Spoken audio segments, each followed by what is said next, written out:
ಇವತ್ತು 8ನೇ ವಚನದಿಂದ ನಾನು ಓದುತ್ತೇನೆ. 8ನೇ ವಚನದಿಂದ, ಯೇಸುವನು ಅವರನ್ನು ಅವಿಶ್ರಾಂತಿಯಲ್ಲಿ ಸೇರಿಸಿದ್ದಾದರೆ ತರುವಾಯ ಮತ್ತೊಂದು ದಿವಸವನ್ನು ಕುರಿತು ಹೇಳೋಣವಾಗುತ್ತಿರಲಿಲ್ಲ. ಆದುದರಿಂದ ದೇವರ ಜನರು ಅನುಭವಿಸುವುದಕ್ಕಿರುವ ಸಬ್ಬತ್ತೆಂಬ ವಿಶ್ರಾಂತಿಯು ಇನ್ನೂ ಉಂಟು. ಹೇಗೆಂದರೆ ದೇವರು ತನ್ನ ಕೆಲಸಗಳನ್ನು ಮುಗಿಸಿ ಹೇಗೆ ವಿಶ್ರಮಿಸಿಕೊಂಡನೋ ಹಾಗೆಯೇ ಆತನ ವಿಶ್ರಾಂತಿಯಲ್ಲಿ ಸೇರಿರುವವನು ಸಹ ತನ್ನ ಕೆಲಸಗಳನ್ನು ಮುಗಿಸಿ ವಿಶ್ರಮಿಸಿಕೊಂಡಿದ್ದಾನೆ. ಆದುದರಿಂದ ನಾವು ಆ ವಿಶ್ರಾಂತಿಯಲ್ಲಿ ಸೇರುವುದಕ್ಕೆ ಪ್ರಯಾಸ ಪಡೋಣ. ನಮ್ಮಲ್ಲಿ ಒಬ್ಬರಾದರೂ ಅವರ ಅವಿಧೇಯತ್ವವನ್ನು ಅನುಸರಿಸುವವರಾಗಬಾರದು. ಯಾಕಂದರೆ ದೇವರ ವಾಕ್ಯವು ಸಜೀವವಾದದ್ದು, ಕಾರ್ಯ ಸಾಧಕವಾದದ್ದು, ಯಾವ ಇಬ್ಬಾಯಿ ಕತ್ತಿಗಿಂತಲೂ ಹದವಾದದ್ದು, ಪ್ರಾಣ ಆತ್ಮಗಳನ್ನು ಕೀಲು ಮಜ್ಜೆಗಳನ್ನು ವಿಭಾಗಿಸುವಷ್ಟು ಮಟ್ಟಿಗೂ ತೂರಿ ಹೋಗುವಂಥದ್ದು, ಹೃದಯದ ಆಲೋಚನೆಗಳನ್ನು ಉದ್ದೇಶಗಳನ್ನು ವಿವೇಚಿಸುವಂಥದ್ದು ಆಗಿದೆ. ನಾವು ಯಾವಾತನಿಗೆ ಲೆಕ್ಕ ಒಪ್ಪಿಸಬೇಕಾಗಿದೆಯೋ ಆತನ ದೃಷ್ಟಿಗೆ ಸಮಸ್ತವು ಮುಚ್ಚು ಮರೆಯಿಲ್ಲದ್ದಾಗಿಯೂ ಬಯಲಾದದ್ದಾಗಿಯೂ ಅದೇ. ಆತನ ಸನ್ನಿಧಿಯಲ್ಲಿ ಅಗೋಚರವಾಗಿರುವ ಸೃಷ್ಟಿಯು ಒಂದೂ ಇಲ್ಲ. ಮತ್ತು 14, 15, 16 ವಚನಗಳನ್ನ ಓದ್ತೇನೆ. ಆಕಾಶ ಮಂಡಲಗಳನ್ನು ದಾಟಿ ಹೋದ ದೇವಕುಮಾರನಾದ ಯೇಸು ಎಂಬ ಶ್ರೇಷ್ಠ ಮಹಾಯಾಜಕನು ನಮಗಿರುವುದರಿಂದ ನಾವು ಮಾಡಿರುವ ಪ್ರತಿಜ್ಞೆಯನ್ನು ಬಿಡದೆ ಹಿಡಿಯೋಣ. ಯಾಕಂದರೆ ನಮಗಿರುವ ಮಹಾಯಾಜಕನು ನಮ್ಮ ನಿರ್ಬಲಾವಸ್ಥೆಯನ್ನು ಕುರಿತು ಅನುತಾಪವಿಲ್ಲದವನಲ್ಲ. ಆತನು ಸರ್ವ ವಿಷಯಗಳಲ್ಲಿ ನಮ್ಮ ಹಾಗೆ ಶೋಧನೆಗೆ ಗುರಿಯಾದನು, ಪಾಪ ಮಾತ್ರ ಮಾಡಲಿಲ್ಲ. ಆದುದರಿಂದ ನಾವು ಕರುಣೆಯನ್ನು ಹೊಂದುವಂತೆಯೂ ಆತನ ದಯೆಯಿಂದ ಸಮಯೋಚಿತವಾದ ಸಹಾಯವು ನಮಗೆ ದೊರೆಯುವಂತೆಯೂ ಧೈರ್ಯದಿಂದ ಕೃಪಾಸನದ ಮುಂದೆ ಬರೋಣ.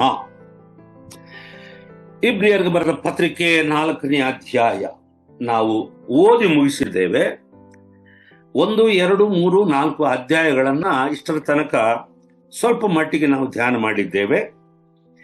ಇಷ್ಟಕ್ಕೂ ನಾನು ಆರಂಭದಿಂದ ಹೇಳುತ್ತಿರುವ ಹಾಗೆ ಇಬ್ರಿಯರಿಗೆ ಬರೆದ ಪುಸ್ತಕವನ್ನು ಬರೆದಂತ ಉದ್ದೇಶವೇನು, ಈ ಪತ್ರಿಕೆಯನ್ನು ರಿಸೀವ್ ಮಾಡಿದಂತ ರಿಸಿಪಿಯೆಂಟ್ಸ್ ಅಥವಾ ಯಾರನ್ನ ದೃಷ್ಟಿಯಲ್ಲಿ ಇಟ್ಟುಕೊಂಡು ಈ ಗ್ರಂಥಕರ್ತನು ಬರೆದಿದ್ದಾನೋ, ಯಾಕೆ ಬರೆದಿದ್ದಾನೆ, ಯಾವ ಸಮಯದಲ್ಲಿ ಬರೆದಿದ್ದಾನೆ, ಯಾವ ಪರಿಸ್ಥಿತಿಯಲ್ಲಿ ಬರೆದಿದ್ದಾನೆ ಎಂಬುದನ್ನು ನಾವು ಕಲಿಯುವಾಗ ತಿಳ್ಕೊಳ್ಳುವಾಗ ನಮಗೆ ಗೊತ್ತಾಗುತ್ತೆ. ಹಿಬ್ರಿಯ ಹಿನ್ನೆಲೆಯಿಂದ, ಯಹೂದ್ಯ ಹಿನ್ನೆಲೆಯಿಂದ ಇಸ್ರಾಯೇಲರಾಗಿ ಇದ್ದಂಥ ದೇವ ಜನರೆಂದು ಕರೆಯಲ್ಪಟ್ಟಂತ ಬ್ರಾಹ್ಮಣ ಸಂತತಿಯವರಾದ ಇಸ್ರಾಯೇಲರೇ ಮೊದಲು ಕ್ರಿಸ್ತನನ್ನ ನಂಬಿ ಸಭೆಯ ಅಸ್ಥಿವಾರವಾಗಿದ್ದರು. ಅವರ ಅಪೊಸ್ತಲರಾಗಿರಲಿ, ಮೊದಲ ಶತಮಾನದ ಮೊದಲ ಸಭೆಯ ಮೊದಲ ವಿಶ್ವಾಸಿಗಳು ಸಹ ಹೆಚ್ಚಿನ ಸಂಖ್ಯೆಯಲ್ಲಿ majority believers were from Jewish background. We know that. ಈ ಇಬ್ರಿಯ ಕ್ರೈಸ್ತರಾಗಿ ಪರಿವರ್ತನೆಗೊಂಡಂತ ಮನಸಾಂತರ ಹೊಂದಿ ಯೇಸು ಸ್ವಾಮಿಯನ್ನು ಅಂಗೀಕರಿಸಿದಂತ ಯಹೂದ್ಯರು ಅಥವಾ ಇಸ್ರಾಯೇಲರು, ಇಬ್ರಿಯರು, ಅವರು ತಮ್ಮ ಕಾಲದಲ್ಲಿ ತಮಗೆ ಎದುರಾದಂತ ವಿರೋಧವನ್ನ, ಹಿಂಸೆಯನ್ನ, ಅವಮಾನವನ್ನ, ನಿಂದನೆಯನ್ನ ಕ್ರಿಸ್ತನ ನಿಮಿತ್ತವಾಗಿ ಯೇಸು ಕ್ರಿಸ್ತನಲ್ಲಿ ನಂಬಿಕೆ ಇಟ್ಟದ್ದರಿಂದ ಯಹೂದ್ಯ ನಂಬಿಕೆಯನ್ನು ಬಿಟ್ಟು ತಮ್ಮ ಪಿತೃಗಳಾದಂಥ ಅಬ್ರಹಾಮ್, ಇಸಾಕ್, ಯಾಕೋಬರ ನಂಬಿಕೆಯಂತ ಧರ್ಮಶಾಸ್ತ್ರಕ್ಕೆ ಅನುಸಾರವಾದ ನಂಬಿಕೆಯನ್ನ ಬಿಟ್ಟು ಈ ಹೊಸ ಮಾರ್ಗವಾಗಿ ಕಂಡು ಬರುತ್ತಿರುವಂತ ಯೇಸುವನ್ನ, ಶಿಲುಬೆಗೆ ಹಾಕಲ್ಪಟ್ಟ ಯೇಸುವನ್ನ ನಂಬುವುದು, ಆ ನಂಬಿಕೆಯಲ್ಲಿ ಮುಂದುವರಿಯುವುದು, ಸಭೆಯಾಗಿ ಇತರರೊಂದಿಗೆ ಸೇರಿ, ಅಪೊಸ್ತಲರೊಂದಿಗೆ ಸೇರಿ ಇರುವ ಆ ಕ್ರಮದಲ್ಲಿ ಬಹಳಷ್ಟು ವ್ಯತಿರೇಕವನ್ನ ಎದುರುಗೊಂಡ್ರು, ಹಿಂಸೆಯನ್ನ ಎದುರುಗೊಂಡ್ರು.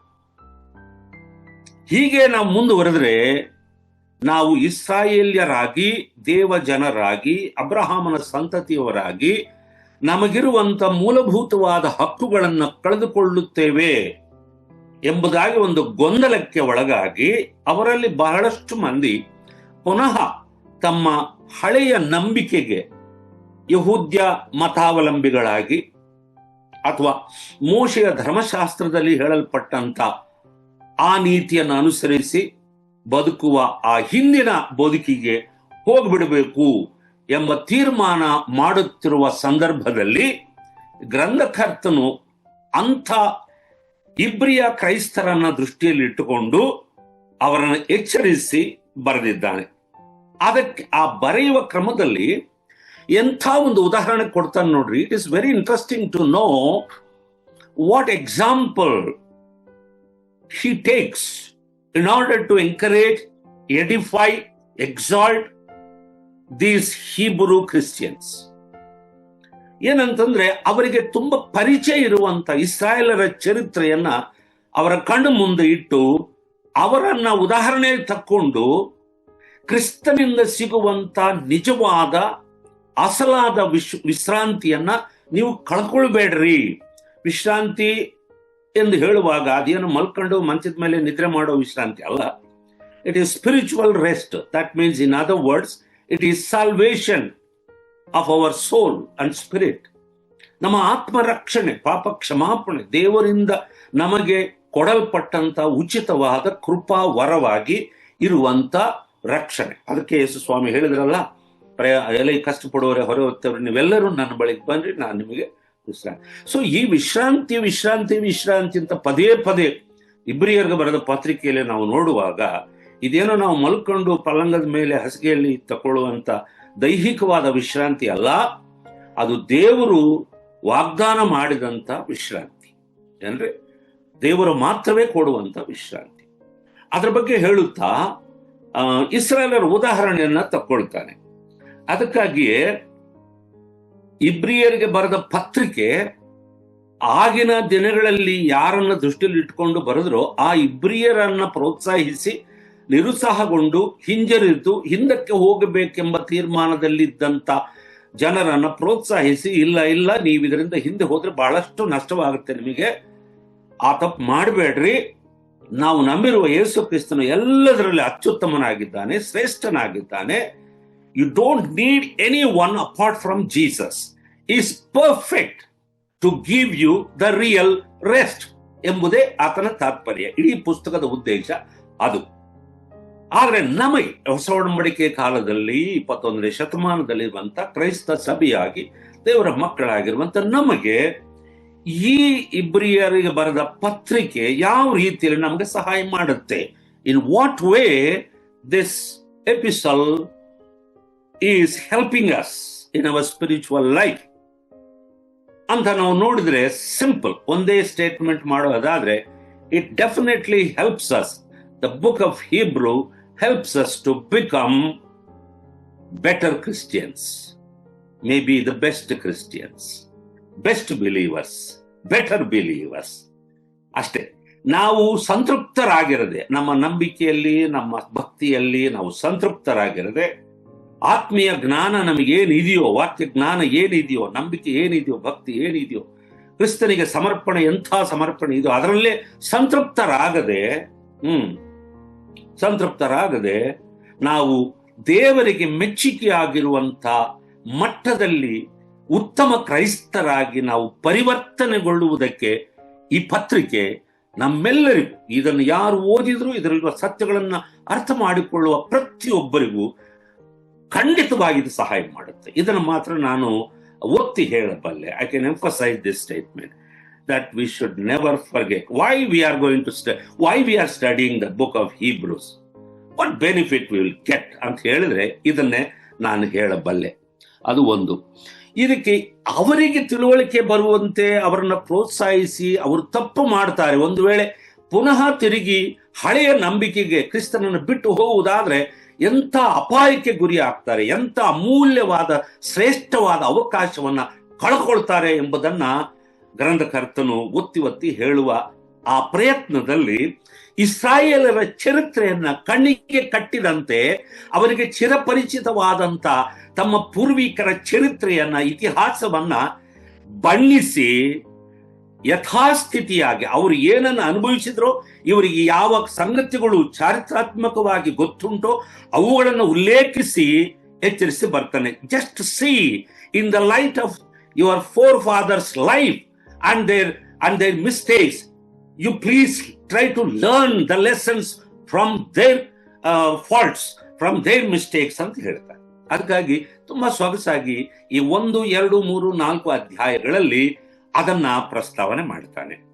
ಮುಖ್ಯವಾಗಿ ಈ 4 ಅಧ್ಯಾಯಗಳನ್ನ ಒಂದು ಭಾಗವಾಗಿ ನಾವು ಅಧ್ಯಯನಕ್ಕೆ ಅನುಕೂಲವಾಗಿ ಇಬ್ರಿಯರಿಗೆ ಬರೆದ ಪತ್ರಿಕೆಯ ಎಲ್ಲ 13 ಅಧ್ಯಾಯಗಳನ್ನ ವಿಂಗಡಿಸಿ ನಮ್ಮ ಅಧ್ಯಯನಕ್ಕೆ ಅನುಕೂಲವಾಗಿ ನಾವು ಕಲಿಯುವ ಪ್ರಯತ್ನ ಮಾಡುವುದಾದ್ರೆ ಅದರಲ್ಲಿ 1 ರಿಂದ 4 ತನಕ ಒಂದು ಭಾಗವಾಗಿ ನಾವು ಅಧ್ಯಯನ ಮಾಡಬಹುದು. It is for our convenience I am saying.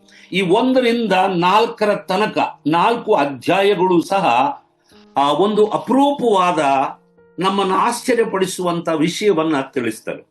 ಯಾಕಂದ್ರೆ ಈ 4 ಅಧ್ಯಾಯಗಳಲ್ಲಿ ಗ್ರಂಥಕರ್ತನು ಪ್ರಸ್ತಾವಿಸಿದಂತ ಸಂಗತಿಗಳು ಹೆಚ್ಚು ಕಡಿಮೆ 99% ಇಸ್ರಾಯೇಲರಿಗೆ ಸಂಬಂಧಪಟ್ಟಂತದ್ದನ್ನೇ ಪದೇ ಪದೇ ತಕ್ಕೊಳ್ತಾನೆ. ಹಾಗಾಗಿ ಈ 4 ಅಧ್ಯಾಯಗಳಲ್ಲಿ ಇಸ್ರಾಯೇಲ್ಯರ ಚರಿತ್ರೆಯಲ್ಲಿ ಕಂಡುಬರುವ ಮುಖ್ಯವಾದ 3 ಭೌಗೋಳಿಕ ಸ್ಥಳಗಳ ಮೇಲೆ ಬೆಳಕು ಚೆಲ್ಲುತ್ತದೆ. ಈ 4 ಅಧ್ಯಾಯಗಳು ಇಸ್ರಾಯೇಲರ ಜೀವನದಲ್ಲಿ ಪ್ರಮುಖವಾಗಿ ಅವರ ಜೀವಿತವನ್ನು ನಾವು ಅಧ್ಯಯನ ಮಾಡುವಾಗ ಚಾರಿತ್ರಿಕವಾಗಿ ನಾವು ಕಲಿಯುವಂತ 4 ಅಥವಾ 3 ಭೌಗೋಳಿಕ ಸ್ಥಳಗಳ ಮೇಲೆ ಬೆಳಕು ಚೆಲ್ಲುತ್ತದೆ.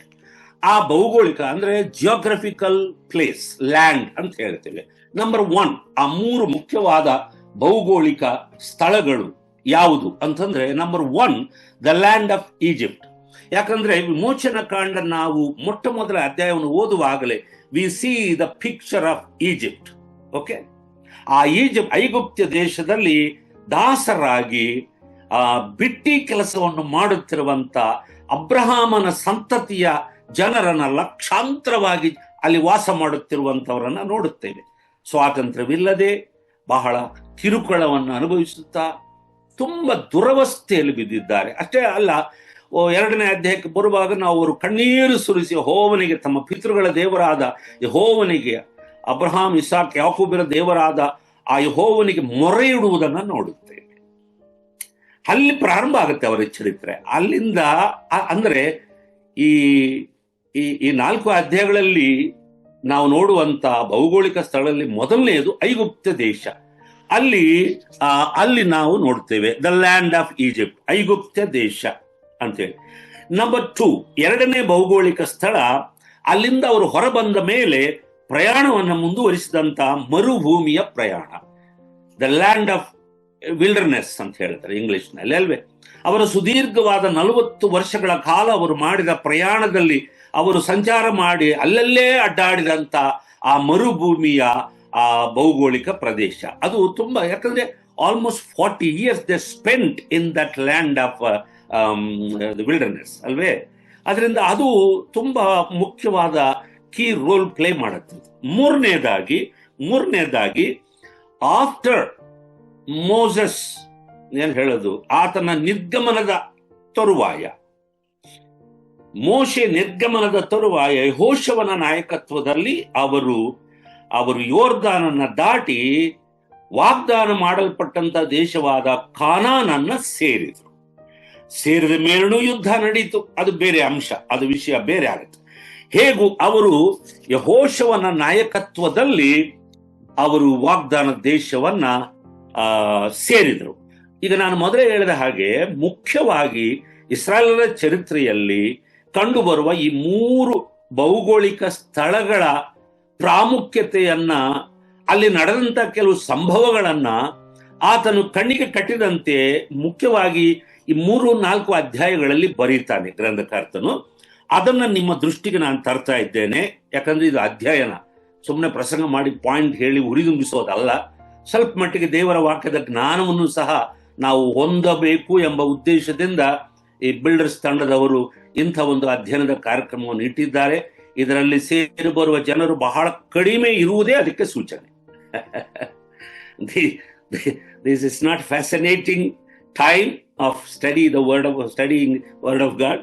It is very difficult. Sacrifice ಆಗಿ ಮಾಡಬೇಕು, ಕಷ್ಟಪಡುವಂತ ಒಂದು ಸಂದರ್ಭ. ಅದಕ್ಕಾಗಿ ಯಾವತ್ತು ದಾಸನವರಾಗ್ಲಿ ನಾವಾಗ್ಲಿ ಯಾವತ್ತೂ ನಿರುತ್ಸಾಹ ಪಡೆಯುವುದಿಲ್ಲ. Even if there is 1 person, we are going to continue this builders program. Okay, ದೇವರಿಗೆ ಸ್ತೋತ್ರ. ಹೀಗೆ ಈ 3 ಸ್ಥಳಗಳು ಸಹ ತುಂಬಾ. ಆಮೇಲೆ ಇನ್ನೊಂದು ಸಹ ನಾನು ನಿಮಗೆ ನೆನಪು ಮಾಡ್ತೇನೆ. ಐಗುಪ್ತ ದೇಶದ ವಾಸ ಇಸ್ರಾಯೇಲರ ಜೀವನದಲ್ಲಿ ಅವರು 430 ವರ್ಷ ಹೆಚ್ಚು ಕಡಿಮೆ ಅವರು ಇದ್ದರು ಅಲ್ಲಿ ದಾಸರಾಗಿ. ಅವರು ಕಳೆದಂತ 430 ವರ್ಷದ ಜೀವಿತ ಕಾಲದಲ್ಲಿ ಯಾವಾಗಲೂ ಅವರು ದಾಸರಾಗಿ ಇರಲಿಲ್ಲ, ಆದರೆ ಹೆಚ್ಚಿನ ಸಮಯ ಅವರು ದಾಸರಾಗಿದ್ರು. ಅದು ಯಾವುದಕ್ಕೆ ಹೋಲಿಕೆ ಆಗಿದೆ, ಯಾವುದಕ್ಕೆ ಸೂಚನೆ ಆಗಿದೆ? What is the picture of their living in the land of Egypt? ನಮಗೆ ಗೊತ್ತು, ಪಾಪಕ್ಕೂ ಶರೀರಕ್ಕೂ ದಾಸರಾಗಿರುವುದಕ್ಕೆ ಸೂಚನೆ.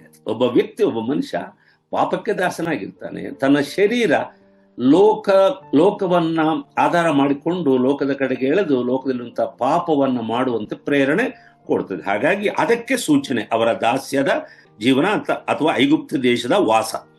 ಎರಡನೇ ಹಂತ ಯಾವುದಂದ್ರೆ, ಮೋಶೆಯ ನಾಯಕತ್ವದಲ್ಲಿ ದೇವರು ಅವರನ್ನ, ಇಸ್ರಾಯೇಲರನ್ನ ಐಗುಪ್ತ ದೇಶದ ದಾಸತ್ವದಿಂದ ಬಿಡುಗಡೆ ಮಾಡ್ತಾರೆ. ಅದು ಮೋಶೆಯಿಂದ ಆಗಿಲ್ಲ ಬಿಡುಗಡೆ, ನಡೆದಂತ ಅದ್ಭುತ ಕಾರ್ಯಗಳಿಂದ ಆಗಲಿಲ್ಲ. ಅವರಿಗೆ ಬಿಡುಗಡೆ ಆದದ್ದು ಅವರು ಕೊಂದಂತ ಆ ಕುರಿ ಯಾವುದು, ಪಸ್ಕಾ ಕುರಿಯ ವಧಿಸಿದ್ರು, ಅದನ್ನ ಕಟ್ ಮಾಡಿ ರಕ್ತ ಸುರಿಸಿದ್ರು. ಹಾಗಾಗಿ ಒಂದೇ ಮಾತನ್ನು ಹೇಳಿದ್ರೆ, ಅವರು ಪಸ್ಕಾ ಕುರಿಯ ರಕ್ತದಿಂದ ಅವರಿಗೆ ಬಿಡುಗಡೆ ಆಯ್ತು. This is very important aspect. ಅದರಿಂದ ಬಿಡುಗಡೆ ಆಗದ್ದಕ್ಕೆ ಕಾರಣ ಏನಂದ್ರೆ, ಅವರು ತಲೆಮಾರಿನವರು ಕೇಳಿದ್ರು, ಸಂತತಿಯವರಿಗೆ ಅವರು ಹೇಳ್ತಾರೆ, ಎಸ್ ಎಸ್ ಎಸ್ ನಮ್ಮ ಪೂರ್ವಿಕರು, ನಮ್ಮ forefathers, they were living in Egypt, they were delivered by the blood of the lamb ಅಂತ ಹೇಳ್ತಾರೆ. That is very very important. Okay, ಅದು ಎರಡನೆಯದು. ನಂತರ ಮರುಭೂಮಿಯ ಪ್ರಯಾಣ ಆಯ್ತು. ಇದ್ರ ಬಗ್ಗೆ ನಾವು 12ನೇ ಅಧ್ಯಾಯ 15ನೇ ಅಧ್ಯಾಯದವರೆಗೂ 12, 13, 14, 15 ವಿಮೋಚನ ಕಾಂಡದಲ್ಲಿ ನೋಡುತ್ತೇವೆ. ಅವರ ದಾಸತ್ವ, ಅಲ್ಲಿಂದ ಬಿಡುಗಡೆ ಮಾಡಿದ್ದು, ಮರುಭೂಮಿಯ ಪ್ರಯಾಣದಲ್ಲಿ ಪ್ರಾರಂಭ ಮಾಡಿದ್ದು, ಇದೆಲ್ಲ ನೋಡ್ತೇವೆ.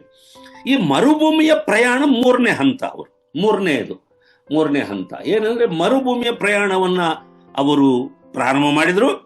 ಆದ್ರೆ ಈ ಜನರು ದೇವಜನರಾಗಿದ್ದಾರೆ, ಈಗ ದೇವರ ಸ್ವಕೀಯರಾಗಿದ್ದಾರೆ. ವಿಮೋಚನ ಕಾಂಡದಲ್ಲಿ 19ನೇ ಅಧ್ಯಾಯದಲ್ಲಿ ದೇವರು ಅದನ್ನು ಸ್ಪಷ್ಟವಾಗಿ ಹೇಳ್ತಾನೆ, ನೀವು ಹೊರಗೆ ಬಂದಿದ್ದೀರ, ಈಗ ನೀವಂತೂ ಹಳೆ ಚಾಳಿ ಬಿಟ್ಬಿಡ್ಬೇಕು, ಆ ಆಲೋಚನೆ ಬಿಡಬೇಕು, ನಿಮ್ಮ ಮನಸ್ಸೆಲ್ಲ ಚೇಂಜ್ ಆಗಬೇಕು, ನಿಮ್ಮ ಆಲೋಚನೆಗಳು, ನಿಮ್ಮ ಊಹೆಗಳು, ನಿಮ್ಮ ನಡೆ ನುಡಿ ವರ್ತನೆ ಎಲ್ಲವೂ ಚೇಂಜ್ ಆಗಬೇಕು. ಯಾಕಂದ್ರೆ ನಾನು ನಿಮ್ಮನ್ನ ಪ್ರತ್ಯೇಕಿಸಿದ್ರೆ, ನೀವು ನನಗೆ ಮೀಸಲಾದ ಜನ, you are separated, you are going to be my people, already you became my people ಅಂತೇಳಿ ತನ್ನ ಹೆಸರನ್ನ ಅವರಿಗೆ ಅಂಟಿಸ್ತಾನೆ. ದೇವರು ಎಂಥ ಪ್ರೀತಿ ನೋಡ್ರಿ ದೇವರಿಗೆ. ಈ ಕೆಲಸಕ್ಕೆ ಬಾರದವರನ್ನ ಕರ್ಕೊಂಡು ಬಂದು ತನ್ನ ಅದ್ಭುತವಾದ ನಾಮವನ್ನು ಅವ್ರಿಗೆ ಕೊಟ್ಟು, ಇವರು ನನ್ನ ಜನರು ಅಂತ ಹೇಳ್ತಾರೆ. How loving god is our God. ಇವರು ನನ್ನ ಜನರು. ಎಸ್, ಅವರು ಸಹ ಧೈರ್ಯವಾಗಿ ಹೇಳ್ಬೋದು, ನಾವು ದೇವರ ಜನರು ಅಂತ ಹೇಳ್ಕೋಬಹುದು ಹೆಮ್ಮೆಯಿಂದ. ಹಾಗೆ ಮಾಡಿದ್ರು. ಸೊ ಆದ್ರೆ ವಿಚಾರಕರವಾದ ವಿಷಯ, ದುಃಖಕರವಾದ ವಿಷಯ ಏನಂದ್ರೆ, ಟ್ರಾಜಿಡಿ ಏನಂತಂದ್ರೆ, ದೇವ ಜನರಾಗಿ ಕರೆಯಲ್ಪಟ್ಟಂತ ಇವರು ತಮ್ಮನ್ನು ಕರೆದು ಬಿಡುಗಡೆ ಮಾಡಿ ಹೆಸರನ್ನು ಕೊಟ್ಟಂತ ದೇವರಲ್ಲಿ ಭರವಸೆ ಇಡುವುದಕ್ಕೆ ಬದಲಾಗಿ ದೇವರನ್ನ ತಿರಸ್ಕರಿಸಿ ದೇವರಿಗೆ ತಿರುಗಿ ಬಿದ್ರು. They rebel against God. ಇಡೀ 40 ವರ್ಷದ ಅವರ ಪ್ರಯಾಣದಲ್ಲಿ ಅದನ್ನೇ ಮಾಡಿದ್ರು, ಪದೇ ಮಾಡಿದ್ರು. ದೇವರಿಗೆ ತಿರುಗಿ ಬಿದ್ರು, ಅಪನಂಬಿಕೆಯಿಂದ ನಡ್ಕೊಂಡ್ರು. ಅದು ಮಾತ್ರ ಅಲ್ಲ, ಬಹಳಷ್ಟು ಸಾರಿ, not one time, number of times, couple of times ಅಂತ ಹೇಳ್ಬೋದು. ಒಂದು ನಾವು ನೋಡ್ತೇವೆ, ಅರಣ್ಯಕಾಂಡದಲ್ಲಿ ನೋಡ್ತೇವೆ ಅದನ್ನ 13, 14ನೇ ಅಧ್ಯಾಯಗಳಲ್ಲಿ. ಅವರು ಇಲ್ಲಿ ನಮಗೆ ತಿನ್ನೋಕೆ ಸಿಗ್ತಾ ಇಲ್ಲ, ನಮಗೆ ನೀರಿಲ್ಲ, ನಮ್ಗೆ ಊಟ ಇಲ್ಲ, ನಮಗೆ ಕ್ಷೇಮ ಇಲ್ಲ, ಭದ್ರತೆ ಇಲ್ಲ, ಯಾವಾಗಲೂ ಗುಣಗುಟ್ಟೋದೆ ಅವರು. ದೇವರು ಅದ್ಭುತವಾಗಿ ಎಲ್ಲವನ್ನ ಒದಗಿಸಿದ್ರು ಸಹ ಈ ಜನರು ತಮ್ಮ ಬುದ್ಧಿಯನ್ನು ಬಿಡಲಿಲ್ಲ. ತಿರುಗಿ ಬಿದ್ದು ದೇವರಲ್ಲಿ ನಂಬಿಕೆ ಇರುವುದರಲ್ಲಿ ತಪ್ಪಿ ಹೋದದ್ದು ಮಾತ್ರವಲ್ಲ, ಅವರು ಮಾಡಿದಂತ ಒಂದು ದೊಡ್ಡ ತಪ್ಪೇನಂದ್ರೆ, ಒಂದು ಸ್ಟೇಟ್ಮೆಂಟ್ ಮಾಡ್ತಾರೆ ಅವರು. ಯಾವನು ಒಬ್ಬ ಮಾಡಿದ್ರೆ ಈ ಸಾಂಕ್ರಾಮಿಕ ರೋಗದ ತರ, ಕಂಟೇಜಿಯಸ್ ಅಂತಾರಲ್ಲ, ಆ ತರ ಎಲ್ಲರೂ ಸಹ, ಇಡೀ ಜನಸಮೂಹ, ಸರ್ವ ಸಮೂಹದವರು ಸಹ ಕೊಲ್ಲೆದ್ದು ಅತ್ತು ಗೋಳಾಡಿ ಗೋಗರೆದು ಮೋಶೆನ, ಬೇಡಪ್ಪ ನಮ್ಮನ್ನು ಮತ್ತೆ ಕರ್ಕೊಂಡು ಹೋಗು ಐಗುಪ್ತ ದೇಶಕ್ಕೆ ಅಂತಂದು. ಇಲ್ಲಿ ಪಾಯಿಂಟ್ ಇದೆ, ನಾನು ಇಬ್ರಿಯರ ಬರೆದ ಪತ್ರಿಕೆಯನ್ನು ಹೇಳೋದು ಬಿಟ್ಬಿಟ್ಟು ಇವರು ಸೇರಿದ್ರೆ ಯಾಕಪ್ಪ ಹೇಳಕ್ ಹೊರಟಿದ್ದಾರೆ ಇವ್ರಂತ ನೆನೆಸ್ಬೇಡ್ರಿ.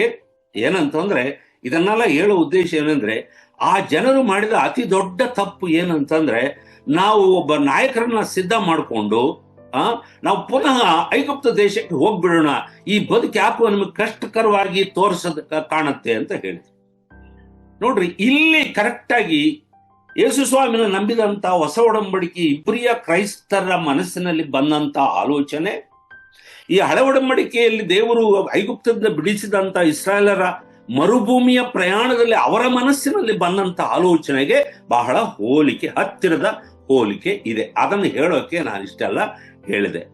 ಆದ ಕಾರಣ ಪ್ರಿಯರೇ, ಅವ್ರು ಯಾವ ರೀತಿಯಲ್ಲಿ ಪುನಃ ತಿರುಗಿ ಹೋಗೋಣ ಅಂತ ಹೇಳಿದ್ರು, ಹಾಗೆಯೇ ಈ ವಿಶ್ವಾಸಿಗಳು ಹೊಸ ಒಡಂಬಡಿಕೆ ಕಾಲದಲ್ಲಿ ಮೊದಲನೇ ಶತಮಾನದಲ್ಲಿ ಇದ್ದಂತ ಈ ಈ ಈ ಇಬ್ರಿಯ ಕ್ರೈಸ್ತರು ಸಹ ನಾವು ಪುನಃ ಧರ್ಮಶಾಸ್ತ್ರಕ್ಕೆ ಅನುಸಾರವಾದ ಮೋಶೆಯ ಧರ್ಮಶಾಸ್ತ್ರಕ್ಕೆ ಒಳಪಟ್ಟಂತ ನಮ್ಮ ಪೂರ್ವಿಕರ, ನಮ್ಮ ಪಿತೃಗಳ ನಂಬಿಕೆಗೆ ನಾವು ಹೋಗ್ಬಿಡೋಣ ಅನ್ನುವಂತ ಆಲೋಚನೆ ಮಾಡ್ತಾ ಇದ್ರು. ಆವಾಗ ಅವರನ್ನು ಎಚ್ಚರಿಸಿ ಪ್ರೋತ್ಸಾಹಿಸಿ ಬರೀತಾನೆ. ಬರೆಯುವ ಕ್ರಮದಲ್ಲಿ ಅದ್ಭುತವಾದ ರೀತಿಯಲ್ಲಿ ಹೇಳ್ತಾನೆ. ನೋಡ್ರಿ, ನಿಜ, ಯಾರು ಸೇರಿದ್ರು ಕಾನಾನ್ ದೇಶಕ್ಕೆ? ಯಾರೂ ಸೇರ್ಲಿಲ್ಲ. ಹೊರಟಾಗ ಲಕ್ಷಾಂತರ ಮಂದಿ ಇದ್ರು. ಆದ್ರೆ ಸೇರಿದ್ದು ಮಾತ್ರ, ಹೊರಟಂತ ಜನರಲ್ಲಿ ಇಬ್ಬರು ಸೇರಿದ್ರು, ಯೆಹೋಶುವನು ಮತ್ತು ಕಾಲೇಬ್. ಎಷ್ಟು ವಿಪರ್ಯಾಸ! ಲಕ್ಷಾಂತರ ಮಂದಿ ಹೊರಟರು, ಆದ್ರೆ ದೇವರು ವಾಗ್ದಾನ ಮಾಡಿದಂತ ಕನಾನ್ ದೇಶಕ್ಕೆ ಸೇರುವಷ್ಟರಲ್ಲಿ ಆ ಹೊರಟಂತ ಜನರಲ್ಲಿ ಇಬ್ಬರು ಮಾತ್ರವೇ ಸೇರಿದ್ರು. ಉಳಿದೆಲ್ಲರೂ, even including Moses, they were not able to enter into the promise land. ಇದನ್ನ ಹೇಳ್ತಾನೆ. ಯಾಕೆ ಅವರು ಸೇರ್ಲಾರ್ದೆ ಹೋದ್ರಂದ್ರೆ, ಅವರು ತಿರುಗಿ ಬಿದ್ದರು. They rebelled against God. ಮಾತಿಗೆ ಅವರು ಪದೇ ಪದೇ ದೇವರಿಗೆ ಅವರು ಕರಕರೆ ಮಾಡಿದರು, ದೇವರನ್ನೇ ಬೇಸರಗೊಳಿಸಿದರು, ಹೃದಯವನ್ನು ಕಠಿಣ ಮಾಡಿಕೊಂಡರು. ಆ ಕಾರಣದಿಂದ ನೀವು ನನ್ನ ವಿಶ್ರಾಂತಿಯಲ್ಲಿ ಸೇರುವುದೇ ಇಲ್ಲ ಎಂದು ದೇವರು ಅವರಿಗೆ ಹೇಳಿದನು. ದೇವರು ಹೇಳಿದ ಹಾಗೆ ಆಯ್ತು ಅಂತ ಹೇಳಿ ಈ ಗ್ರಂಥಕರ್ತನು ಪದೇ ಪದೇ 3-4ನೇ ಅಧ್ಯಾಯದಲ್ಲಿ ಹೇಳ್ತಾರೆ. ಹೇಳ್ಬಿಟ್ಟು ಕೊನೆಗೆ 4ನೇ ಅಧ್ಯಾಯಕ್ಕೆ ಬರುವಾಗ, ನಿಜ, ಅವರನ್ನು ಇಸ್ರಾಯೇಲನ್ನು ನಡೆಸಿದವರಲ್ಲಿ ದೇವದೂತರಿದ್ದಾರೆ. ದೇವದೂತರು ಪದೇ ಪದೇ ಇಸ್ರಾಯೇಲರ ಚರಿತ್ರೆಯಲ್ಲಿ ಅವರ ಪಾತ್ರ ಬಹಳ ಗಣನೀಯವಾದದ್ದು. ದೇವದೂತರನ್ನು ಕಳಿಸಿ ದೇವರು ಅನೇಕ ಅದ್ಭುತ ಕಾರ್ಯಗಳನ್ನು, ಸೂಚಕ ಕಾರ್ಯಗಳನ್ನು, ಮಾತು ಕಾರ್ಯಗಳನ್ನು ಇಸ್ರಾಯೇಲರೆಂಬ ತನ್ನ ಜನರ ಮಧ್ಯದಲ್ಲಿ ಮಾಡಿದರು. ಅವಾಗ ತುಂಬಾ ಅವರಿಗೆ ಸಂತೋಷ ಆಯ್ತು. ಓ, ದೇವರು ನಮಗಾಗಿ ದೇವದೂತರನ್ನು ಕಳಿಸಿದ್ದಾರೆ, ನಮಗೆ ಮುಂದೆ ದೇವದೂತ ನಡೀತಾ ಇದ್ದಾರೆ, ನಮ್ಮ ಮಾರ್ಗವನ್ನು ಸುಗಮ ಮಾಡುವುದಕ್ಕೆ ನಡೀತಾ ಇದೆ. ಅಂದಮೇಲೆ ಅವರ ದೃಷ್ಟಿಯಲ್ಲಿ ದೇವದೂತರು ಬಹಳ ಶ್ರೇಷ್ಠರು ಎಂಬ ಅಭಿಪ್ರಾಯವಿತ್ತು. ಅದು ನಿಜ. ನಂತರ ಅವರ ಜೀವನದಲ್ಲಿ ಮುಖ್ಯವಾಗಿ ಕಂಡುಬಂದಂತೆ 2-3 ವ್ಯಕ್ತಿಗಳಿದ್ದಾರೆ. ಅದರಲ್ಲಿ ಮೊದಲನೇ ವ್ಯಕ್ತಿ Moses was A tremendous leader, super star. ಅವರ ದೃಷ್ಟಿಯಲ್ಲಿ ಮೋಶೆ ಅಂತ ಹೇಳಿದ್ರೆ ಸಾಕು, ರೋಮಾಂಚನವಾಗುತ್ತೆ ಇಡೀ ಜನರಿಗೆ. ಆ ಹೆಸರೇ ಒಂದು ರೋಮಾಂಚನ, ಯಾಕಂದ್ರೆ ಅಂಥ ನಾಯಕರು. ಹಾಗಾಗಿ ಅವರ ಮನಸ್ಸು, ದೃಷ್ಟಿ ಎಲ್ಲ ಅವರ ಮೇಲೆ ಹೆಚ್ಚಾಗಿ ಆತುಕೊಂಡಿತ್ತು. ನಂತರ ದೇವದರ್ಶನದ ಗುಡಾರ ನಿರ್ಮಿಸಿ ಅವರ ಮರುಭೂಮಿಯ ಪ್ರಯಾಣದಲ್ಲಿ ಮಹಾಯಾಜಕನಾಗಿ ದೇವರ ಆಜ್ಞೆಯ ಪ್ರಕಾರವಾಗಿ ಮೋಶೆ ಅಹರೋನನನ್ನು ತನ್ನ ಸಹೋದರನಾದ, ತನ್ನ ಅಣ್ಣನಾದ ಅಹರೋನನನ್ನ ಮಹಾಯಾಜಕನಾಗಿ ನೇಮಿಸಿದ. ಹಾಗಾಗಿ ಯಜ್ಞಯಾಗಾದಿಗಳನ್ನು, ನೈವೇದ್ಯಗಳನ್ನು ಮಾಡುವ ಕ್ರಮದಲ್ಲಿ ಬಲಿ ಕರ್ಮಕಾಂಡಗಳನ್ನ ದೇವದರ್ಶನದ ಗುಡಾರದಲ್ಲಿ ಅರ್ಪಿಸುವಾಗ ಇಸ್ರಾಯೇಲರೆಲ್ಲರೂ ಸಹ ಮಹಾಯಾಜಕನಾಗಿದ್ದಂತ ಅಹರೋನನು ಬಹಳ ಪ್ರಾಮಿನೆಂಟ್ ಪರ್ಸನ್ ಆಗಿ ಅವರ ದೃಷ್ಟಿಯಲ್ಲಿ ಇದ್ದರು. ಅದರಿಂದ ಮಹಾಯಾಜಕನು ಅಂತಂದ್ರೆ ಈ ಸುಪೀರಿಯರ್ ಅಮಾಂಗ್ ಆಲ್ ದ ಪ್ರೀಸ್ಟ್ಸ್. ಎಲ್ಲ ಯಾಜಕನಿಗಿಂತಲೂ ಉನ್ನತವಾದ ಮಹಾಯಾಜಕನು, ಹೈ ಪ್ರೀಸ್ಟ್ ಎಂಬ ಅಭಿಪ್ರಾಯ ಇತ್ತು. He was also A key leader and A prominent leader among the people of Israel. ಈ ಇಬ್ಬರು ಹೊರತುಪಡಿಸಿ ಮೊದಲು ದೇವದೂತರು, ಆಮೇಲೆ ಮೋಶೆ, ಆಮೇಲೆ ಅಹರೋನನು, ಆಮೇಲೆ ಕಾನಾನ ದೇಶಕ್ಕೆ ಯುದ್ಧಗಳನ್ನ ಮಾಡಿ ಒಬ್ಬ ಸೈನಿಕನಂತೆ, ಒಬ್ಬ ಅರಸನಂತೆ ಮುಂದೆ ನಿಂತು ಅವರನ್ನ ಕಾನಾನ ದೇಶಕ್ಕೆ, ವಾಗ್ದಾನ ದೇಶಕ್ಕೆ ಸೇರಿಸಿದಂತ ಒಬ್ಬ ಕಮಾಂಡರ್ ಯಾರಂತಂದ್ರೆ ಯೆಹೋಶುವ, ಸಕ್ಸೆಸರ್ ಆಫ್ ಮೋಸೆಸ್. ಮೋಶೆಯ ವಾರಸುದಾರನಾಗಿ, ವಾರಿಸ್ ಅಂತ ಹೇಳ್ತಾರಲ್ಲ, ವಾರಸುದಾರನಾಗಿ ಅವರನ್ನ ಸೇರಿಸಿದ್ರು. ಈ ಎಲ್ಲರೂ ದೇವದೂತರು, ಮೋಶೆ, ಅಹರೋನನು, ಯೆಹೋಶುವ, ಇವರೆಲ್ಲರೂ ಅವರ ದೃಷ್ಟಿಯಲ್ಲಿ ಸೂಪರ್ ಹೀರೋಗಳು, ಮೆಗಾ ಹೀರೋಗಳು ಇಸ್ರಾಯೇಲ್ ದೃಷ್ಟಿಯಲ್ಲಿ. ಇಬ್ರಿಯ ಬರೆದ ಪತ್ರಕ್ಕೆ ಬರೆಯುವ ಸಂದರ್ಭದಲ್ಲಿಯೂ ಸಹ ಅವರಿಗಿಂತ ದೊಡ್ಡವರು ಯಾರಿದ್ದಾರಪ್ಪ ಎಂಬ ಒಂದು ಆಲೋಚನೆಯಲ್ಲಿ ಅವರು ಇದ್ರು. ಅದಕ್ಕಾಗಿ ಮೊದಲನೇ ಅಧ್ಯಾಯದಿಂದನೇ ಈ ಗ್ರಂಥಕರ್ತನೆ ಹೇಳ್ತಾರೆ ಅಂದ್ರೆ, ನೋಡ್ರಿ, ಈ ಯೇಸು ಕ್ರಿಸ್ತನು, ನಾವು ನಂಬಿರುವ ಯೇಸು ಕ್ರಿಸ್ತನು, ಶಿಲುಬೆಯಲ್ಲಿ ನಮಗಾಗಿ ಸತ್ತು ಹೂಣಲ್ಪಟ್ಟು ತಿರುಗಿ ಎದ್ದು ಬಂದಿರುವಂತ ಈ ಯೇಸು, ಆಕಾಶ ಮಂಡಲವನ್ನು ದಾಟಿ ಹೋದಂತ ಈ ಯೇಸು ಕ್ರಿಸ್ತನೆಂಬ ವ್ಯಕ್ತಿ ದೇವದೂತರಿಗಳಿಗಿಂತಲೂ ಶ್ರೇಷ್ಠನು. 1-2 ಅಧ್ಯಾಯದಲ್ಲಿ ಅದನ್ನೇ ಹೇಳ್ತಾನೆ, ದೇವದೂತರಿಗಳಿಗಿಂತಲೂ ಶ್ರೇಷ್ಠನು. ಅದರಿಂದ ನೀವೇನು ಡಿಸಪಾಯಿಂಟ್ ಆಗೋದು ಬೇಡ. ನೀವು ತಪ್ಪಾದ ವ್ಯಕ್ತಿಯನ್ನ ನಂಬಲಿಲ್ಲ. ನೀವೇನು ಯೇಸು ಕ್ರಿಸ್ತನನ್ನ ನಂಬಿದ್ರಿಂದ ನಾವು ತಪ್ಪು ಮಾಡಿಬಿಟ್ಟಿದ್ದವ, ನಂಬಬಾರದಂತ ವ್ಯಕ್ತಿಯನ್ನು ನಂಬಿದ್ದೇವೆಯೋ, ಒಂದು ವೇಳೆ ದೇವದೂತರುಗಳಿಗಿಂತ ಕಡಿಮೆಯಾದವನನ್ನೇನಾದ್ರೂ ನಂಬಿದ್ದೇವೆಯೋ ಎಂಬ ಗೊಂದಲಕ್ಕೆ ನೀವು ಈಡಾಗಬೇಡ್ರಿ. ನೀವು ನಂಬಿರುವಂತ ಯೇಸು ಕ್ರಿಸ್ತನು ದೇವದೂತರಿಗಿಂತಲೂ ಶ್ರೇಷ್ಠನು ಎಂಬುದಾಗಿ ಹೇಳ್ತಾನೆ. ನಂತರ ಹೇಳ್ತಾನೆ, ಮೋಶೆ ದೇವರ ಮನೆಯಲ್ಲೆಲ್ಲ ನಂಬಿಗಸ್ತನಾಗಿದ್ದನು ನಿಜ, ಆದರೆ ಈ ಯೇಸು ದೇವರ ಮನೆ ಎಂಬ ಇಹ ಪರಗಳಲ್ಲಿ ಆತನು ನಂಬಿಗಸ್ತನಾಗಿದ್ದಾನೆ. Is more faithful than Moses. ಆದ್ರಿಂದ ಈ ಯೇಸು, ನಾವು ನಂಬಿರುವ ಯೇಸು ಕ್ರಿಸ್ತನೆಂಬ ರಕ್ಷಕನು ಮೋಶೆಗಿಂತ ಶ್ರೇಷ್ಠನು ಎಂಬುದಾಗಿ ಹೇಳ್ತಾನೆ. ನಂತರ ಅಹರೋನನು ಮಹಾಯಾಜಕನಾಗಿದ್ದನು, ಜನರಿಗೂ ದೇವರಿಗೂ ಮಧ್ಯವರ್ತಿಯಾಗಿದ್ದನು. ಯಜ್ಞಗಳನ್ನು ಬಲಿ ಅರ್ಪಿಸುವಂತ, ರಕ್ತ ತರ್ಪಣವನ್ನು ಒಡಂಬಡಿಕೆ ಮಂಜಿಸಿದ ಕಡೆಗೆ ತಕ್ಕೊಂಡು ಹೋಗಿ ಚಿಮುಕಿಸುವಂತ ಕೆಲಸವನ್ನ ಪ್ರತಿನಿಧಿಯಾಗಿ ಮಧ್ಯವರ್ತಿಯಾಗಿ ಮಾಡಿದನು ನಿಜ. ಆದರೆ ಈ ಯೇಸು ಮಹಾಯಾಜಕನಾದ ಆರೋನನಿಗಿಂತಲೂ ಶ್ರೇಷ್ಠನಾದಂಥವನು. ಸಮಸ್ತ ಮಾನವರಿಗೂ ಸಮಸ್ತ ಜನರಿಗೂ ಈತನು ಮಧ್ಯವರ್ತಿಯಾಗಿದ್ದಾನೆ. ಹಾಗಾಗಿ ಈತನು ನಮ್ಮ ಪರವಾಗಿ ವಿಜ್ಞಾಪನೆ ಮಾಡುವುದಕ್ಕೆ ಈಗಲೂ ಬದುಕುವವನಾಗಿ, ಆರೋನನು ಇದ್ದನು, ಆತನು ಸತ್ತ ನಂತರ ಅವನ ಮಕ್ಕಳು ಬಂದರು ಯಾಜಕರಾಗಿ. ಆದ್ರೆ ಪ್ರತಿ ವರ್ಷ ಒಬ್ಬೊಬ್ಬ ಯಾಜಕನು ಬರಬೇಕು, ಒಬ್ಬನೇ ಪರ್ಮನೆಂಟ್ ಆಗಿರೋದೇ ಇಲ್ಲ. ಕೊನೆಗೆ ಯಾವ ಯಾಜಕನು ಪರ್ಮನೆಂಟ್ ಅಲ್ಲ ಈ ಭೂಲೋಕದಲ್ಲಿ. ಆದ್ರೆ ನಮ್ಮ ಈ ಯೇಸು ಕ್ರಿಸ್ತನು ಎಂಥ ಮಹಾಯಾಜಕನಂದ್ರೆ ಸದಾಕಾಲ ಬದುಕುವ ಮಹಾಯಾಜಕನಾಗಿದ್ದಾನೆ. ಎಲ್ಲಿ ಬದುಕ್ತಾ ಇದ್ದಾನೆ? ತಂದೆಯ ಬಳಿಯಲ್ಲಿ ನಮಗೋಸ್ಕರ ವಿಜ್ಞಾಪನೆ ಮಾಡುವುದಕ್ಕೆ ಸದಾಕಾಲ ಬದುಕುವನಾಗಿದ್ದಾನೆ. ಹಾಗಾಗಿ ಈ ಯೇಸು ಸ್ವಾಮಿ ಪ್ರಧಾನ ಯಾಜಕನಾಗಿದ್ದಂತ, ಮಹಾಯಾಜಕನಾಗಿದ್ದಂತ ಆರೋನಿಗಿಂತಲೂ ಶ್ರೇಷ್ಠನೆಂಬುದಾಗಿ ರುಜುವಾತು ಮಾಡ್ತಾನೆ. ಕೊನೆಯದಾಗಿ ಅವರಿಗೆ ಒಬ್ಬ ಕಮಾಂಡರ್ ಯಾರು ಅಂತಂದ್ರೆ, ಶಕ್ತಿ, ಬಲ, ಶೌರ್ಯದಿಂದ ಕಾನಾನು ದೇಶಕ್ಕೆ ತನ್ನ ಜನರನ್ನು ಸೇರಿಸಿದಂತ ಒಬ್ಬ ನಾಯಕನು ಯಾರಂದ್ರೆ ಜಾಶುವ ಎನ್ನುವಂತ ಹಿಬ್ರಿ ಹೆಸರಿಗೆ ಅರ್ಥವೇನಂತಂದ್ರೆ ದೇವರು ನನ್ನ ರಕ್ಷಕನು ಎಂಬುದಾಗಿ. God is my saviour, Jehovah is my saviour. ಯೇಸು ಸ್ವಾಮಿ ಹೆಸರು ಸಹ ಅದೇ, ಯೇಷುವ ಎಂಬುದಾಗಿ ಹೀಬ್ರೂ ಭಾಷೆಯಲ್ಲಿ. ಯೆಹೋಶುವ ಎಂಬ ಮಾತಿನಿಂದಲೇ ಡಿರೈವ್ ಆಗುತ್ತೆ ಯೇಷುವ. ಯೇಸು ಸ್ವಾಮಿಯೂ ಸಹ ಯೆಹೋಶವನೇ. ಆದ್ರೆ ಯೇಸು ಸ್ವಾಮಿ ಎರಡನೇ ಯೆಹೋಶವನು. Jesus is called second Joshua. Confuse ಆಗ್ಬೇಡ್ರಿ, ಬೈಬಲ್ನಲ್ಲಿ ಎಲ್ಲಿದೆ ಸರ್ ಎರಡನೇ ಯೆಹೋಶವನು ಅಂತ ಹೇಳ್ಬೇಡ್ರಿ. ಯಾಕಂದ್ರೆ ಆತನು ನಾಯಕನಾಗಿ ಮುಂದಿನ ವರ್ಷದಲ್ಲಿ ನಿಂತು ಜನರನ್ನ ಸೇರಿಸಿದ್ದು ನಿಜ ಕನಾನ ದೇಶದಲ್ಲಿ. ಆದ್ರೆ ಈ ನಮ್ಮ ಯೆಹೋಶವನು, ಯೇಷುವ, ರಕ್ಷಕನು. ಯೇಸು ಎಂದರೆ ರಕ್ಷಕ. ಈತನು ನಮ್ಮನ್ನು ಮಾತ್ರವಲ್ಲ, ತನ್ನ ಬಳಿಗೆ ಬರುವ ಎಲ್ಲರನ್ನು ರಕ್ಷಿಸುವುದಕ್ಕೆ ಸಮರ್ಥನಾಗಿದ್ದಾನೆ, ಶಕ್ತಿವಂತನಾಗಿದ್ದಾನೆ. ಪರಲೋಕಕ್ಕೆ ಸೇರಿಸುವುದಕ್ಕೆ, ಈ ಭೂಲೋಕದಲ್ಲಿರುವಂತ ಒಂದು ದೇಶಕ್ಕೆ ಮಾತ್ರ ಪರಿಮಿತವಾದಂಥವನಲ್ಲ, ಆತನು ಪರಲೋಕಕ್ಕೆ ನಮ್ಮನ್ನು ಸೇರಿಸುವುದಕ್ಕೆ ಆತನು ಸಮರ್ಥನಾಗಿದೆ. ಅದನ್ನೇ ನಾವು 8ನೇ ವಚನದಲ್ಲಿ ಇವತ್ತಿನ ಧ್ಯಾನದಲ್ಲಿ ನಾವು ನೋಡಿದ್ದೇವೆ. ಏನಂತಂದ್ರೆ 8ನೇ ವಚನದಲ್ಲಿ, ಯೆಹೋಶವನು ಅವರನ್ನು ಆ ವಿಶ್ರಾಂತಿಯಲ್ಲಿ ಸೇರಿಸಿದ್ದಾದರೆ ತರುವಾಯ ಮತ್ತೊಂದು ದಿವಸವನ್ನು ಕುರಿತು ಹೇಳೋಣವಾಗುತ್ತಿರಲಿಲ್ಲ.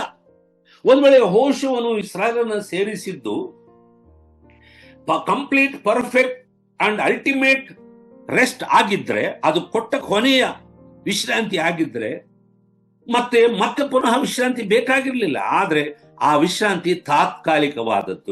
ನಿಜಕ್ಕೆ ಹೇಳ್ಬೇಕಾದ್ರೆ ಅವರು ಹೊಂದಿದಂತ ವಿಶ್ರಾಂತಿಯು ಸರಿಯಾದ ವಿಶ್ರಾಂತಿ ಅಲ್ಲ, ಪರಿಪೂರ್ಣವಾದ ವಿಶ್ರಾಂತಿ ಅಲ್ಲ. ಯೇಸು ಕ್ರಿಸ್ತನು ಹುಟ್ಟಿ ಬೆಳೆದು ಶಿಲುಬೆಯಲ್ಲಿ ಸತ್ತು ಪ್ರಾಣ ಕೊಟ್ಟು ರಕ್ತ ಸುರಿಸಿ ಹೂಣಲ್ಪಟ್ಟು ತಿರುಗಿ ಎದ್ದು ಬಂದ ಮೇಲೆ, ಪರಲೋಕಕ್ಕೆ ಹೋದ ಮೇಲೆ, ಆತನ ಶಿಲುಬೆಯ ಮರಣದ ಮೂಲಕ ತನ್ನ ಬಳಿಗೆ ಬರುವವರಿಗೆ ಕೊಡುವ ವಿಶ್ರಾಂತಿಯೇ ಅಸಲಾದ ವಿಶ್ರಾಂತಿ, ಸರಿಯಾದ ವಿಶ್ರಾಂತಿ, ಪರಿಪೂರ್ಣವಾದ ವಿಶ್ರಾಂತಿ. ಆ ವಿಶ್ರಾಂತಿಯಲ್ಲಿ ಸೇರುವುದಕ್ಕಾಗಿಯೇ ದೇವರು ಪ್ರತಿ ಕಾಲದಲ್ಲಿಯೂ ಕರೆಯನ್ನ ಕೊಟ್ಟಿದ್ದಾನೆ, ಅದನ್ನ ಹೇಳುತ್ತಾನೆ. ಹಾಗಾಗಿ ಪ್ರಿಯವಾದಂಥ ದೇವರ ಜನರೇ, ನನ್ನ ಸಹೋದರ ಸಹೋದರಿಯರೇ, ಈ 1ರಿಂದ 4 ತನಕ ಇರುವಂತ ಅಧ್ಯಾಯಗಳನ್ನ ನಾವು ಕಲಿಯುವಾಗ ನಮಗೆ ಕಲಿಸುವಂತ ಒಂದೇ ಒಂದು ವಿಷಯವೇನಂತಂದ್ರೆ, ಈ 4ನೇ ಅಧ್ಯಾಯ, ಮುಖ್ಯವಾಗಿ 4ನೇ ಅಧ್ಯಾಯಕ್ಕೆ ನಾವು ಗಮನ ಕೊಡುವುದಾದ್ರೆ, ನಾವು ಓದಿದ್ದೇವೆ ಈಗಾಗಲೇ, ಅದರಲ್ಲಿ ಇಷ್ಟಿದೆ, ಈ be diligent to enter the rest. ಈ ವಿಶ್ರಾಂತಿಯಲ್ಲಿ ಸೇರುವುದಕ್ಕೆ ಇದೆಲ್ಲವನ್ನ ಹೇಳಿ ಹಿನ್ನೆಲೆಯಾಗಿ ಅವರನ್ನ ಎಚ್ಚರಿಸಿ, ನೀವು ಹಿಂದಕ್ಕೆ ಹೋಗ್ಬೇಕೆಂದು ಯಾವ ರೀತಿಯಲ್ಲಿ ಅನ್ಕೊಳ್ತಾ ಇದ್ರು ಹಾಗೆ ನಿಮ್ಮ ಪಿತೃಗಳು ಹಾಗೆ ಭಾವಿಸಿದರು. ಆದ್ರೆ ಅವರು ಮಾಡಿದ ಆ ತಪ್ಪನ್ನ ನೀವು ಮಾಡಬೇಡ್ರಿ. ಯಾಕಂದ್ರೆ ಆ ತಪ್ಪು ಮಾಡಿ ಅವರು ದೇವರು ವಾಗ್ದಾನ ಮಾಡಿದ ದೇಶಕ್ಕೆ ತಾತ್ಕಾಲಿಕವಾದ ವಿಶ್ರಾಂತಿಯನ್ನು ಸಹ ಪಡೆಯದೆ ಅವರು ಅರಣ್ಯದಲ್ಲಿ ಮರುಭೂಮಿಯಲ್ಲಿ ನಾಶವಾಗುವುದು. ಇದು ಎಚ್ಚರಿಕೆ. ಜಾಗರೂಕವಾಗಿರಬೇಕು. ಆದ್ರಿಂದ ದೇವರು ಕ್ರಿಸ್ತನ ಮೂಲಕ, ತನ್ನ ಕುಮಾರನಾದ ಯೇಸು ಕ್ರಿಸ್ತನ ಮೂಲಕ ಸಮಸ್ತ ಮಾನವರಿಗೆ, ಸಮಸ್ತ ಜನರಿಗೆ ಕೊಡುವುದಕ್ಕೆ ಆತನು ಇರುವಂತ ಆ ವಿಶ್ರಾಂತಿಯಲ್ಲಿ ಸೇರಬೇಕಾದ್ರೆ ನಿಮಗೇನು ಬೇಕು? ನಿಮಗೆ ಶ್ರದ್ಧೆ ಬೇಕು. ಇನ್ನೊಂದು ರೀತಿಯಲ್ಲಿ ಪ್ರಯಾಸ ಪಡೋಣ ಅಂತ 11ನೇ ವಚನವನ್ನ ನಾವು ಓದೋಣ. 4ನೇ ಅಧ್ಯಾಯ 11ನೇ ವಚನ. 4ನೇ ಅಧ್ಯಾಯ 11ನೇ ವಚನ. ಆದುದರಿಂದ ನಾವು ಆ ವಿಶ್ರಾಂತಿಯಲ್ಲಿ ಸೇರುವುದಕ್ಕೆ ಪ್ರಯಾಸ ಪಡೋಣ. Be diligent to enter into that rest. ಯಾವ ರೆಸ್ಟ್? ಯೇಸು ಕ್ರಿಸ್ತನು ಕೊಡುವಂತ ವಿಶ್ರಾಂತಿ.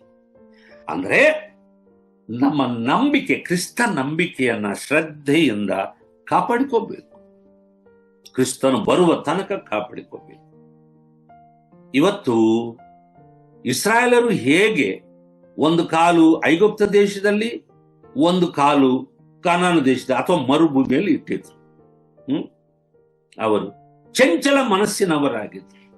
ಯಾವಾಗಲೂ ಅವರು 2 ಮನಸ್ಸಿನ ನಡುವೆ ತಡವರಿಸ್ತಾ ಇದ್ರು.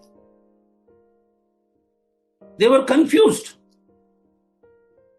ಅದ ಏನಾದ್ರೂ ಸ್ವಲ್ಪ ಕಷ್ಟ ಬಂದಾಗ, ಇಲ್ಲ ನಮಗೆ ಐಗುಪ್ತ ದೇಶದ ಲೈಫ್ ಸ್ವಲ್ಪ ಕಂಫರ್ಟಬಲ್ ಆಗಿತ್ತು, ಈ ತೊಂದರೆಗಳಲ್ಲಿ ಏನು ಇರಲಿಲ್ಲ, ಈ ಸಮಸ್ಯೆಗಳು ಏನು ಇರಲಿಲ್ಲ ಅನ್ನುವಂಥ ಅಭಿಪ್ರಾಯಕ್ಕೆ ಬರುತ್ತೆ. ತಕ್ಷಣ ಅವರಿಗೆ ಐಗುಪ್ತ ದೇಶ ನೆನಪಾಗುತ್ತೆ. ನೋಡ್ರಿ, ಎಷ್ಟು ದುರವಸ್ಥೆ, ಎಷ್ಟು ವಿಚಾರಕರವಾದಂಥ ವಿಷಯ. ಇವತ್ತಿನ ಕ್ರೈಸ್ತ ಸಮಾಜವನ್ನು ನಾವು ನೋಡುವುದಾದ್ರೆ ಹಾಗೆ ಸ್ವಲ್ಪ ಲೋಕದಲ್ಲಿ ಇರ್ತಾರೆ, ಸ್ವಲ್ಪ ದೇವರಲ್ಲಿ ಇರ್ತಾರೆ, ಸ್ವಲ್ಪ ಭಕ್ತಿಹೀನತೆ, ಸ್ವಲ್ಪ ನಂಬಿಕೆ, ಸ್ವಲ್ಪ ಅಪನಂಬಿಕೆ, ಸ್ವಲ್ಪ ಸಮರ್ಪಣೆ, ಸ್ವಲ್ಪ ಅಸಮರ್ಪಕವಾದ ಅರ್ಧಂಬರ್ಧ ಸಮರ್ಪಣೆ ಅದನ್ನೇ ನಾವು ನೋಡ್ತೇವೆ ಪ್ರಿಯರೇ. ಬಿಡಪ್ಪ, ಈ ತರ ಕಷ್ಟವಾಗಿ ಈ ಭಕ್ತಿ ನಂಬಿಕೆ ಸ್ವಲ್ಪ ಕಷ್ಟವಾಗುತ್ತೆ ನಮ್ಗೆ ಸೇರಕ್ಕೆ ಅಂತ ಹೇಳ್ತಾರೆ. ಒಂದು ವೇಳೆ ಬಾಯಿ ಬಿಟ್ಟು ಸಾಕ್ಷಿಯ ರೂಪದಲ್ಲಿ ಹೇಳದೇ ಇದ್ರು ಅವ್ರ ಜೀವನವನ್ನು ನೋಡುವಾಗ ಅವರು ಶ್ರದ್ಧೆ ತೋರಿಸ್ತಾ ಇಲ್ಲ, ಪ್ರಯಾಸ ಪಡುವುದಕ್ಕೆ ಸಿದ್ಧವಾಗಿಲ್ಲ. ಅದಕ್ಕೆ ಹೇಳಿದ 11ನೇ ವಚನದಲ್ಲಿ ಈ ವಿಶ್ರಾಂತಿಯಲ್ಲಿ ಸೇರುವುದಕ್ಕೆ ನಾವು ಅಂತ ಹೇಳ್ತಾರೆ, ನಮ್ಮನ್ನು ಸೇರಿಸ್ಕೊಂಡು. ಆ ದಿನ ಯಾರನ್ನ ದೃಷ್ಟಿಯಲ್ಲಿ ಇಟ್ಟುಕೊಂಡು ಈ ಪತ್ರಿಕೆ ಬರೆದ್ರೋ ಅವರಿಗೆ ಮಾತ್ರವಲ್ಲ, ಇವತ್ತು ಸಹ ನಮ್ಮನ್ನು ಸೇರಿಸಿಕೊಂಡು, ಸರ್ವಕಾಲದಲ್ಲಿ ಇರುವಂತ ದೇವ ಜನರನ್ನ ಸೇರಿಸಿಕೊಂಡು ಅವರಿಗೂ ವರ್ತಿಸುವಂತ, ಅಪ್ಲೈ ಆಗುವಂತ ಮಾತನ್ನು ಉಪಯೋಗಿಸ್ತಾನೆ. ಅದರಿಂದ ಏನ್ ಹೇಳ್ತಾನೆ 11ನೇ ವಚನದಲ್ಲಿ, ಆದದರಿಂದ ನಾವು ಆ ಶಾಂತಿಯಲ್ಲಿ ಸೇರುವುದಕ್ಕೆ ಪ್ರಯಾಸ ಪಡೋಣ. ನಮ್ಮಲ್ಲಿ ಒಬ್ಬರಾದರೂ ಅವರ ಅವಿಧೇಯತ್ವವನ್ನು ಅನುಸರಿಸುವವರಾಗಿರಬಾರದು. Very clear.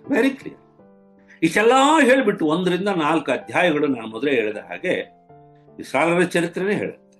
ನಾವು ಅವರ ನಂಬಿಕೆಯನ್ನು, ಅವರ ಅವಿಶ್ವಾಸವನ್ನು ಅನುಸರಿಸುವವರಾಗಿರಬಾರದು. ನಾವು ವಿಶ್ರಾಂತಿಯನ್ನು ಅವರು ಕಳ್ಕೊಂಡಂತೆ ಕಳ್ಕೊಳ್ಬಾರದು. ನನ್ನ ವಿಶ್ರಾಂತಿಯಲ್ಲಿ ಅವರು ಸೇರುವುದಿಲ್ಲ ಎಂಬುದಾಗಿ ದೇವರು ಕೋಪಗೊಂಡು ಹೇಳಿದನಂತೆ. ಮೊನ್ನೆ ಅಧ್ಯಾಯದಲ್ಲಿ ಓದಿದ್ದು. ಆದ್ರೆ ನಾವು ಹಾಗಿರಬಾರದು. ನಾವು ಹೇಗಿರಬೇಕು? ಈ ವಿಶ್ರಾಂತಿಯಲ್ಲಿ ಸೇರುವುದಕ್ಕೆ ಈ ಒಂದು ಮಾತನ್ನ ಆ ಇಬ್ರಿಯ ಕ್ರೈಸ್ತರಿಗೆ ಒತ್ತಿ ಒತ್ತಿ ಹೇಳುತ್ತಾ, ಯಾಕೆ ನೀವು ಡಿಸಪಾಯಿಂಟ್ ಆಗ್ತೀರಾ? ನೀವು ಸರಿಯಾದ ನಂಬಿಕೆಯಲ್ಲೇ ಇದ್ದೀರಾ, ನಿಮ್ಮ ಪ್ರಯಾಣ ಸರಿಯಾಗಿ ಮುಂದುವರಿತಾ ಇದೆ, ನೀವಿರುವ ಹಾದಿ ಕರೆಕ್ಟ್ ಆಗಿದೆ, ಟ್ರ್ಯಾಕ್ ಮೇಲೆ ಇದ್ದೀರಾ. Don't be confused, don't worry, don't be disappointed, don't be discouraged. ಯಾಕಂದ್ರೆ ನೀವು ಈ ತಪ್ಪು ಮಾಡ್ತಾ ಇದ್ರಲ್ಲ, ಒಂದ್ಸರಿ ನೆನ್ಪು ಮಾಡ್ಕೊಡ್ರಿ ನಿಮ್ಮ ಪೂರ್ವಿಕರನ್ನ. ಅವ್ರು ಇದೇ ತಪ್ಪನ್ನ ಮಾಡಿ ವಿಶ್ರಾಂತಿಯಲ್ಲಿ ಸೇರದೆ ಹೋದ್ರು. ನೀವು ಆ ತಪ್ಪು ಮಾಡಿದ್ರೆ ನಿಮಗೂ ಅದೇ ಗತಿ ಬರುತ್ತೆ. ಇದು ಸಿಂಪಲ್ ಆಗಿ ಇಡೀ ಪುಸ್ತಕದ ಉದ್ದೇಶ. ಈ 13 ಅಧ್ಯಾಯಗಳನ್ನ ಬರೆಯುವಾಗ ಆತನ ಮನಸ್ಸಿನಲ್ಲಿದ್ದಂತ ಉದ್ದೇಶ ಇಷ್ಟೇ. ಈ ಇಬ್ರಿಯ ಕ್ರೈಸ್ತರವ್ರು ಏನ್ ನೆನೆಸ್ತಾರೆ ನಮಗೆಲ್ಲ ಗೊತ್ತು, ಆದ್ರೆ ನಾವು ನಂಬಿರೋದು ತಪ್ಪ, ನಾವು ಅನುಸರಿಸುತ್ತಿರುವಂತ ಮಾರ್ಗ ಸರಿಯಾದದ್ದ ಅಲ್ವೇ? ಅಥವಾ ಈ ನಾವು ನಂಬಿರುವಂತ ಯೇಸು ಕ್ರಿಸ್ತನು ಸಮರ್ಪಕವಾದಂತ ದೇವರೇನ? ಆತನು ದೇವದೂತರಿಗಿಂತಲೂ ಶ್ರೇಷ್ಠನ? ಮೋಶೆಗಿಂತ, ಆರೋನನಿಗಿಂತ, ಯೆಹೋಶುವನಿಗಿಂತ ಶ್ರೇಷ್ಠನಾಗಿದ್ದಾನೆ?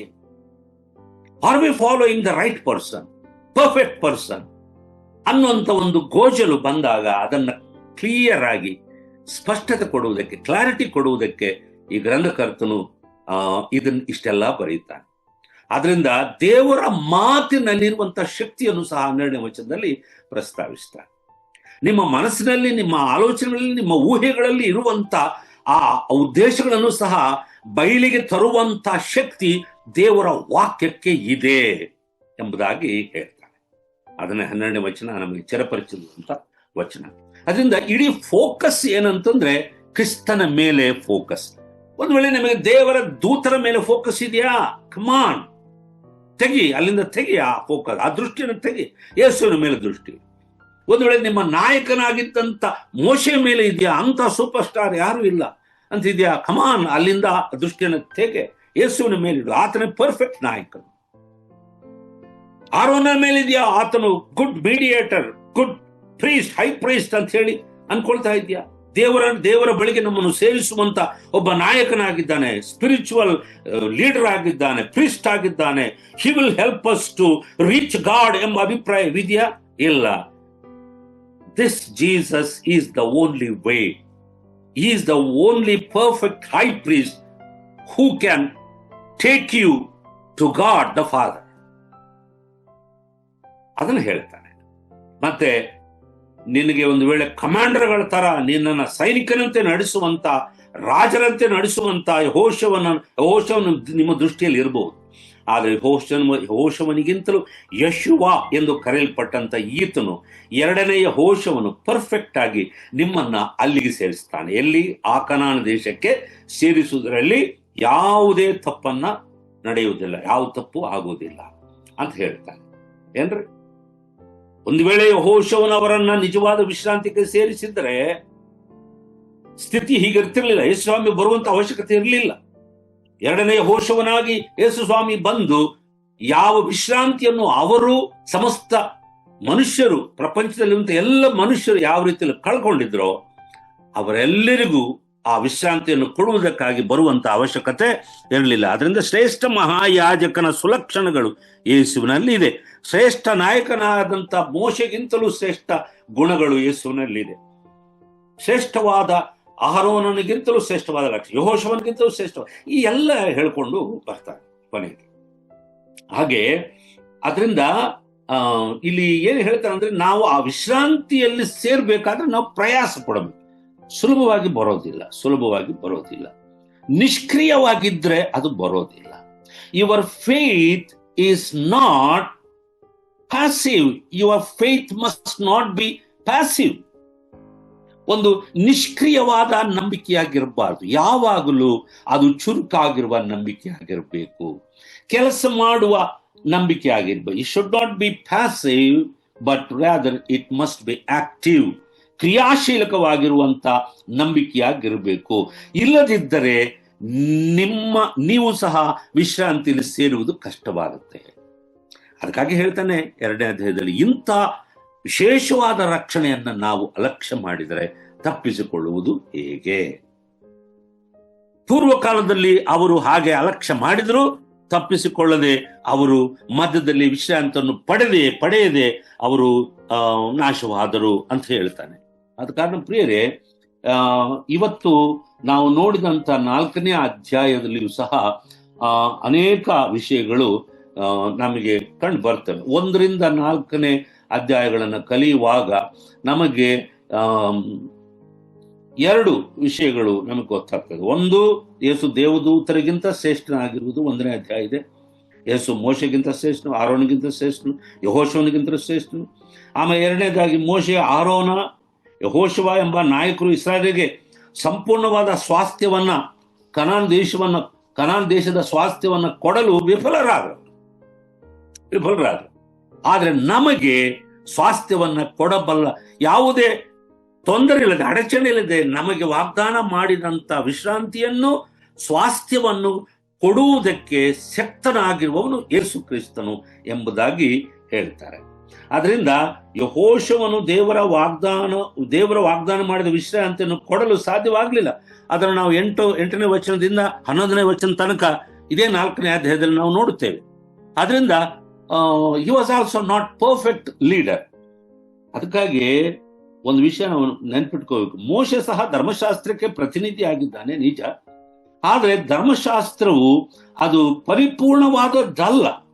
ಅದು ಯೇಸು ಕ್ರಿಸ್ತನಲ್ಲಿ ನೆರವೇರಿಸಬೇಕಾಗಿರುವಂತ ಕಾರ್ಯಗಳ ಒಂದು ಛಾಯೆಯಾಗಿದೆ, ಒಂದು ನೆರಳಾಗಿದೆ ಅಷ್ಟೇ. ಅದು ನಿಜ ರೂಪ ಕ್ರಿಸ್ತನಲ್ಲಿ ಆತನ ಶಿಲುಬೆಯ ಮರಣದಲ್ಲಿ ನೆರವೇರಿಸಲ್ಪಟ್ಟಿದೆ ಎಂಬುದನ್ನ ಆತನು ಹೇಳ್ತಾನೆ. ಇವೆಲ್ಲ ಪ್ರಸ್ತಾವನೆಗಳು ಇಬ್ರಿಯರಿಗೆ ಬರೆದ ಪತ್ರಿಕೆಯಲ್ಲಿ ಇದೆ ಪ್ರಿಯರೇ. ಅಷ್ಟು ಮಾತ್ರವಲ್ಲ, ಯೇಸು ಕ್ರಿಸ್ತನಲ್ಲಿ ಇವೆಲ್ಲವೂ ನೆರವೇರುತ್ತೆ ಎಂಬುದನ್ನ ಅಲ್ಲಿ ಆತನು ಹೇಳ್ತಾನೆ. ಮಾತ್ರ ಅಲ್ಲ, ಮಹಾಯಾಜಕನಾದಂತಹ ಆರೋನನು ಪ್ರತಿ ವರ್ಷ ಹೋತಗಳನ್ನ ಕಡಿದು ರಕ್ತವನ್ನ ಹರಿಸ್ತಾ ಇರ್ಬೇಕಾಗಿ ಬಂತು. ಅದಕ್ಕೆ ಕೊನೆ ಇಲ್ಲ. there is no end for those sacrifices. But ಯೇಸು ಸ್ವಾಮಿ ಶಿಲುಬೆಯಲ್ಲಿ ಸತ್ತ ನಂತರ is the ultimate and perfect sacrifice for all the since of the world. ಇಡೀ ಪ್ರಪಂಚದ ಪಾಪಕ್ಕೆಲ್ಲಕ್ಕೂ ಆತನು ಒಂದೇ ಯಜ್ಞವಾಗಿ ಬಲಿಯಾದನು. ಹಾಗಾಗಿ ಯಾವ ದೃಷ್ಟಿಯಲ್ಲಿ ನೋಡಿದ್ರು, ಯಾವ ಕಡೆಯಿಂದ ನೋಡಿದ್ರು ಯೇಸು ಸ್ವಾಮಿಯೇ ಪರ್ಫೆಕ್ಟ್ ಆದಂಥವನು. ಅದರಿಂದ ಪ್ರವಾದಿಯಾದ ಮೋಶೆಗಿಂತಲೂ, ಯಾಜಕನಾಗಿದ್ದಂತ ಆರೋನನಿಗಿಂತಲೂ, ಅರಸನ ಪ್ರತಿನಿಧಿಯಾಗಿ ಒಬ್ಬ ಕಮಾಂಡರ್ನಂತೆ ಸೈನ್ಯಾಧಿಪತಿಯಂತೆ ಕೆಲಸ ಮಾಡಿದ ಯೆಹೋಶುವನಿಗಿಂತಲೂ ಯೇಸು ಸ್ವಾಮಿ ಈ 3 ಸುಲಕ್ಷಣಗಳು ಆತನಲ್ಲಿ ಸಮೃದ್ಧಿಯಾಗಿದೆ, ಪರಿಪೂರ್ಣವಾಗಿದೆ. ಯಾಕಂದ್ರೆ ಯೇಸು ಸ್ವಾಮಿ ಬಗ್ಗೆ ನಾವು ಕಲಿಯುವಾಗ he was a prophet. He is a prophet. ಆತನು ಪ್ರವಾದಿಯಾಗಿದ್ದ.